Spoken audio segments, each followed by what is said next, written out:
At the altar, she whispered, "I can't do this, he's just more."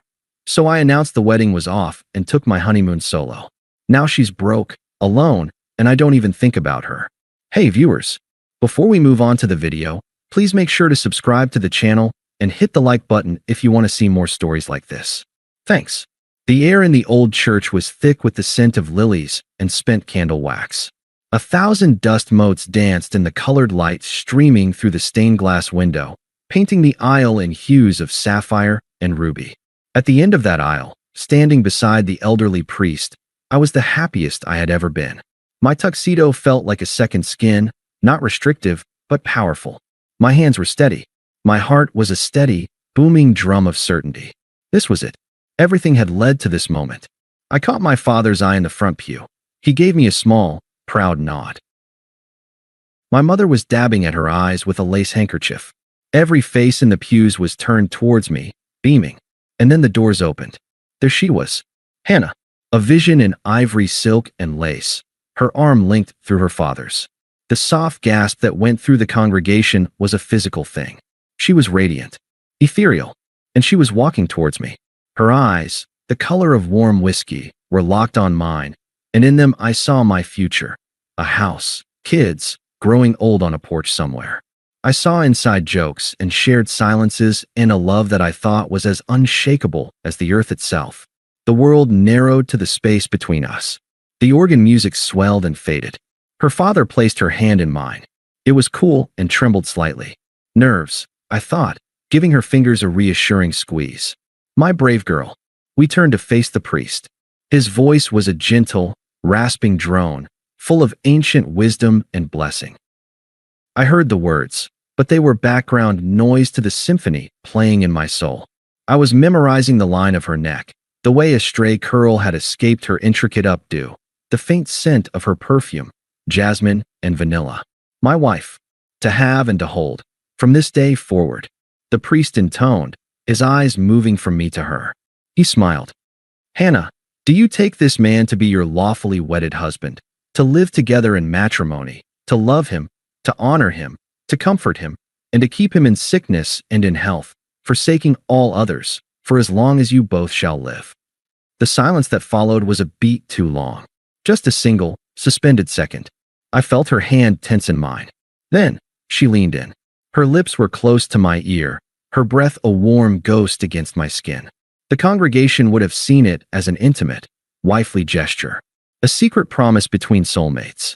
The words that came out were not a promise. They were a detonation. I can't do this, she whispered, her voice low and thick with a terrifying finality. I'm so sorry, but Liam is here. The name hit me like a physical blow to the chest. Liam, her ex, the one she described as a passionate mistake, the one I'd thought was ancient history, and seeing him just.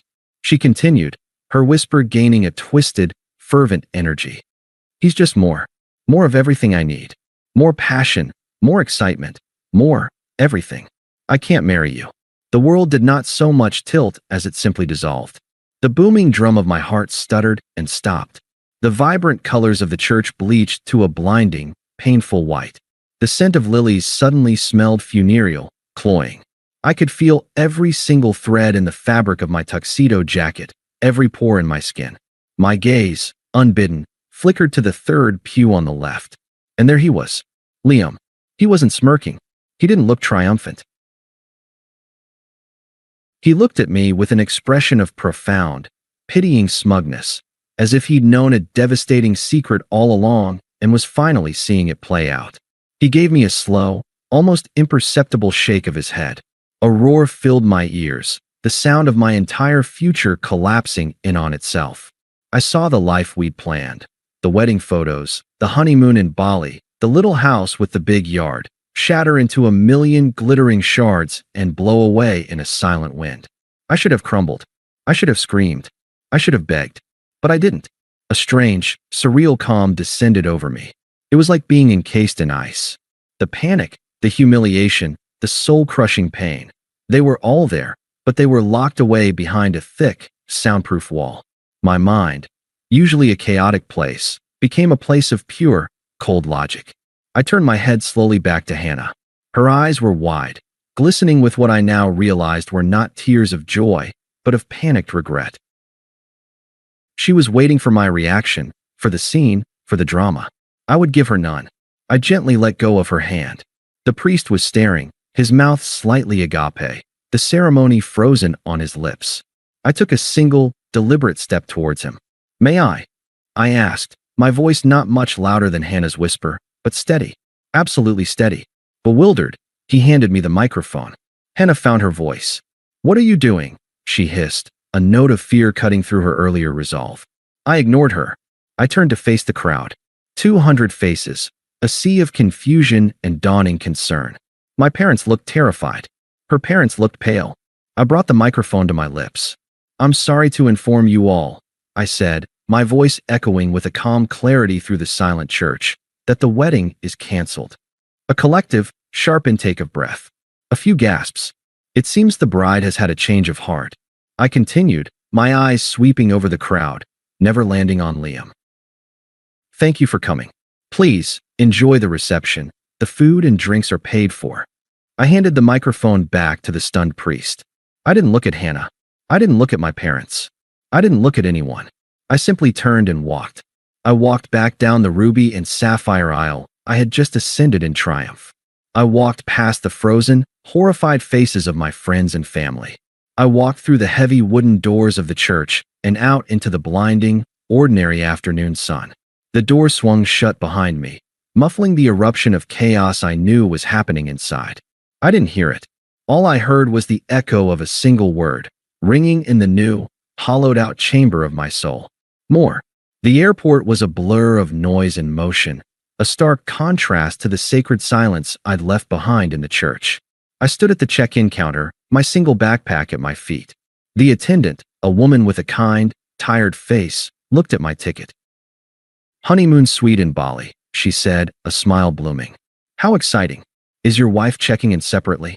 I looked at her, my face a placid mask. "There is no wife. It's just me." The smile vanished, replaced by a flustered, pitying look.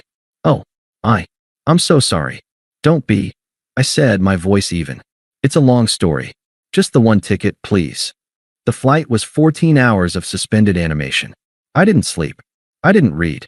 I stared out the window at the endless, featureless blue, the word more looping in my mind like a corrupted audio file. More passion, more excitement. What did that even mean? Was our life together, the lazy Sundays, the shared jokes over burnt dinners, the way she'd curl into my side during a thunderstorm, was that less? Was it worthless? I arrived in Bali. The air was heavy and warm, smelling of frangipani and diesel. The resort was everything we dreamed of, private villas with infinity pools overlooking emerald rice terraces. The honeymoon suite was strewn with rose petals, a bottle of champagne chilling in a silver bucket. A note read, "Congratulations, Mr. and Mrs. Davis." I swept the petals onto the floor with my arm. I opened the champagne, not to celebrate, but because I was thirsty. I drank it from the bottle, sitting on the edge of the king-sized bed that seemed to stretch for miles, empty on her side. The next 2 weeks were a study in surreal dissonance. I did everything we had planned alone. I watched breathtaking sunsets paint the sky in shades of fire, feeling nothing but a cold hollow in my chest. I swam in the warm, turquoise water, letting the silence of the ocean fill my ears. I ate exquisite meals at tables set for two, the vacant chair across from me a monument to her absence. I didn't cry. The tears were there, a vast, frozen lake beneath the ice I'd encased myself in. To let them out would be to acknowledge the pain, and I wasn't ready. I was in survival mode. So I just existed. I breathed in, I breathed out. I let the world happen around me. When my phone connected to the resort Wi-Fi, it exploded. A torrent of texts, voicemails, and missed calls. Dozens of them. From my parents, her parents, friends, and of course, from Hannah. I didn't read them. I didn't listen. I went into the settings and blocked her number. The rest, I ignored. This was my sanctuary, my bubble of nothingness. The outside world, with its questions and its pity and its drama, could not intrude. I returned home 2 weeks later, tanned and physically rested, but emotionally still in that church, frozen in that single, devastating moment. I drove from the airport directly to my apartment. I used my key, half expecting, I don't know what. A confrontation? Her, waiting in tears. The apartment was empty, and it was a mess. It seemed she had come back after the wedding that wasn't, packed in a frantic hurry, and left. A drawer was hanging open, a trail of clothes leading to the door. A framed photo of us from a hiking trip was face down on the floor, the glass cracked. It was then that the first flicker of something other than numbness broke through. It wasn't sadness. It was a cold, clean anger. Not at her for leaving, but at her for this. For the disrespect of this chaotic aftermath, for turning our home into a crime scene of a discarded life. I worked methodically, robotically. I filled boxes with my things. I took down every picture, removed every trace of myself from the space we'd shared. I left the keys she had forgotten to return on the kitchen counter, next to the cracked photo. I did not look back. I was staying at a temporary corporate apartment when my phone rang. It was an unknown number. Against my better judgment, I answered. Hello. You can't just ghost me. Her voice was a ragged, trembling wire. It was Hannah. We need to talk about this. You humiliated me. The ice held. There's nothing to talk about, Hannah. You made your choice clear. It wasn't a choice, she cried, and I could picture her, running a hand through her hair, her eyes wild. It was a feeling, a force. You and I were safe, but Liam, he's alive. Don't you want me to be happy?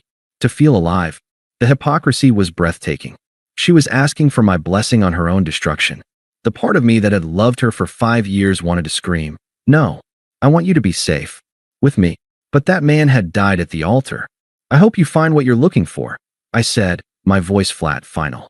Do not contact me again. I hung up. I blocked the number. Then I poured a glass of water and drank it, my hand steady as a rock. The months that followed were a slow, deliberate process of rebuilding. I found a new apartment, bought new furniture, and established a new routine. I worked longer hours, not to escape, but because I found a strange comfort in the focus it required. I started going to the gym, channeling the dormant anger into physical exertion. The hollow space inside me began to fill, not with someone else, but with a new version of myself. One that was quieter, more self-reliant, and fiercely protective of his own peace. I had heard nothing from Hannah's circle. I assumed she was living her passionate, exciting life with Liam. I didn't care to know. Her chapter was closed. Then, one evening, my phone lit up with a name I hadn't seen in a while. Sarah. Sarah was a mutual friend who had always been firmly in Hannah's camp, but she was also pragmatic and had never fully bought into Hannah's dramatic flair. I hesitated, then answered. Hey, Sarah. Oh my God, you actually picked up, she said, her voice a mix of relief and gossipy excitement. Look, I know I shouldn't be calling, and you can tell me to fuck off at any point, but you won't believe what's happening. I thought you should hear it from me before it becomes common knowledge. I felt a distant curiosity, like hearing about the plot of a movie I'd walked out of. Okay, what is it? It's Hannah. And Liam. She took a dramatic pause. It's a complete shit show. I said nothing, giving her the silence to continue. So, they had this quick, tacky courthouse wedding like, a month after she left you. No one was there, just 2 random witnesses they pulled off the street. It was so sad. I remained silent. Anyway, she continued, undeterred. It all fell apart almost immediately. Liam lost his job. Apparently he has a real problem with authority. Who knew? And he made no effort to find a new one. He just moved into her place and started living off her credit cards. I could see it. The passion of unemployment and financial irresponsibility. It got worse, Sarah said, her voice dropping. He's not a good guy. Like at all. He started getting really controlling. Who she could see, where she could go. He'd yell at her if dinner wasn't perfect. My friend Maya saw them at a bar, and he was just degrading her in front of everyone, calling her stupid. It was awful. I felt a twinge, not of sympathy for Hannah, but of a grim, cold validation. This was the more she had chosen. More abuse. More instability. The final nail, Sarah said, savoring the delivery, was that he was cheating on her. The whole time. With some girl he met at the gym. Hannah found texts on his phone that were even more graphic than the ones she'd sent him when she was with you. The irony is just wow. So what happened? I asked, my tone still neutral. She confronted him, and he just laughed. Told her she was a boring, predictable burden and that he was done. He cleaned out their joint account, what was left of it, anyway, and moved in with the gym girl. Left Hannah with a mountain of credit card debt he'd racked up and a lease she can't afford on her own. She had to move back in with her mother. She's a complete mess. Doesn't leave the house. Just cries all day. She waited for my reaction. She was expecting, perhaps, an "I told you so," or maybe a glimmer of triumphant satisfaction. What I felt was nothing. It was like she was describing the fate of a character in a book I'd read long ago and barely remembered. There was no joy, no sorrow, just a vast, empty indifference. "Okay," I said. "Okay," Sarah repeated, incredulous. "That's all you have to say? After what she did to you? What would you like me to say, Sarah?" I asked, my voice calm. "It sounds like a series of unfortunate choices that led to a predictable outcome. It has nothing to do with me." There was a long silence on the other end of the line. I had finally given her the reaction she least expected. No reaction at all. "Well, yeah, I guess it doesn't," she finally said, her tone deflated.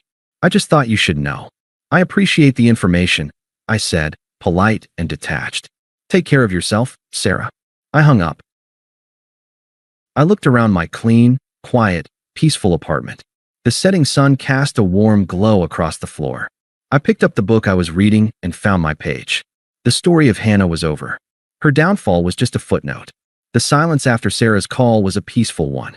The karma was not a dish I had ordered, but I found I had no appetite for it anyway. It was just noise. I focused on my work, my gym routine, the slow, deliberate construction of a life that was entirely my own. The ice around my heart had melted, not into a messy puddle of old emotions, but into a clear, still lake. I could see the bottom, and there was nothing of her there. Then, the first text came. From a number I didn't recognize, but the area code was hers. Unknown number. 10:14 p.m. I made the biggest mistake of my life. He was a monster. You were my rock. Please, can we just talk? I read it. I felt nothing. No surge of victory, no pang of pity. It was like getting a spam email. I deleted it and blocked the number. 2 days later, another new number. Unknown number. 2:31 p.m. Remember our trip to the mountains? That was real. What we had was real. Liam was a fantasy. A terrible, stupid fantasy. I see that now. This one was more clever.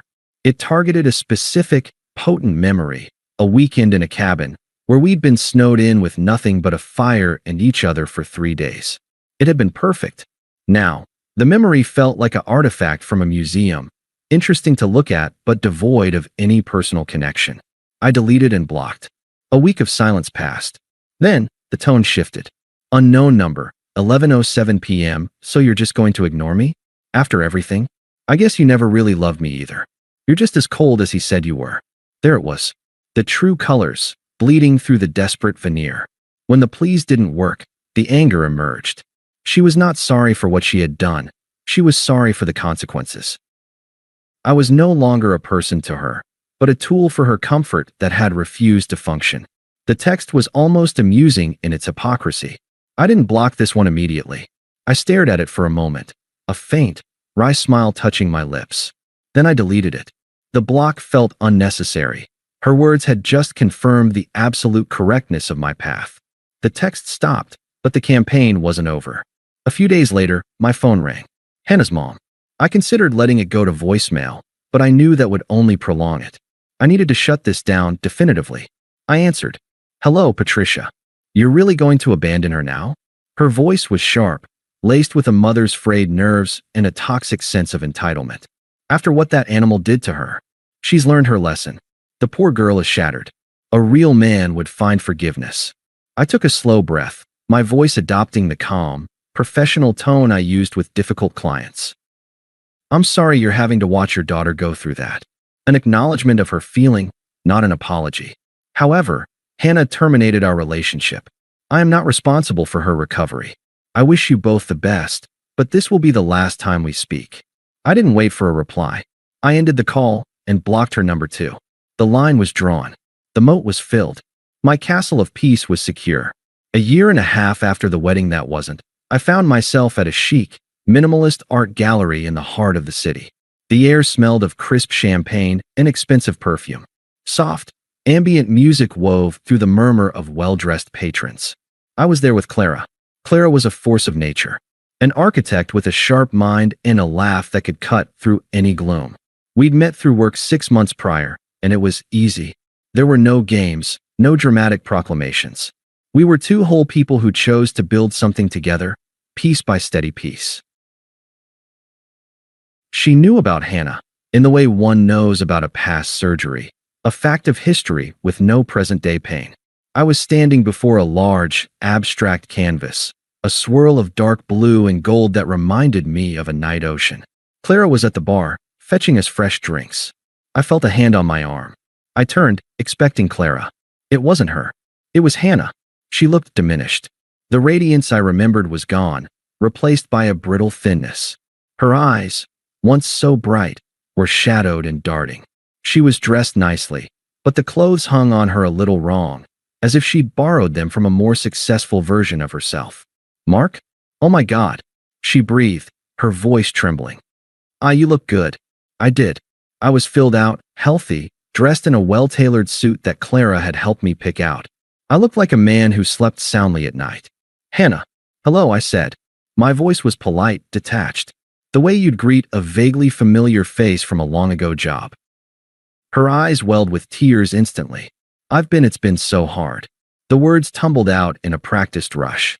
"I think about you every day. I see now what I threw away. What we had." She was waiting for me to agree, to say I'd thought about her too, that what we had was special. I let the silence hang for a moment, then shattered her narrative with a simple, unassailable truth. "That feels like a lifetime ago," I said, my gaze steady. She flinched as if struck. Is there any chance?" She left the question hanging, a desperate, frayed thread of hope. Before I could answer, Clara appeared at my side, handing me a flute of champagne. "Hey, sweetie, have you seen the Oh Hello?" She smiled warmly at Hannah, her eyes curious but friendly. I turned to Clara, the mask of indifference melting into a genuine, easy smile. I slipped my arm around her waist. "Clara, this is Hannah, an old friend," I said. The term was perfect, neutral, distant, and utterly non-threatening. "Hannah, this is my girlfriend, Clara." I saw the understanding dawn on Hannah's face. It wasn't just that I had moved on. It was the way I had moved on. She saw the effortless intimacy between Clara and me, the way our bodies leaned into each other, the quiet confidence in Clara's posture. She saw the more she had been so desperate for, and she realized, with devastating clarity, that she had not been chasing it. She had been running away from it. From me. Her face crumpled. The last vestige of hope extinguished, leaving only the bleak reality of her own choices. "I see," she whispered, the words barely audible. "It was nice to see you, Hannah," I said, my tone final. "Take care of yourself." I turned with Clara, and we walked away, back into the rhythm of the gallery, back into our life. Clara squeezed my hand. "Who was that, really?" she asked softly, not out of jealousy, but simple curiosity. I thought for a moment, looking at the strong, beautiful woman beside me, then at the vibrant painting on the wall, then at the city lights twinkling beyond the gallery windows. I thought about my quiet apartment, my fulfilling work, my deep, unshakable peace. And I realized, with a quiet sense of completion, that I didn't really have an answer. Thanks for watching. Make sure to subscribe to the channel and hit the like button. What do you think about this story? Share it in the comments.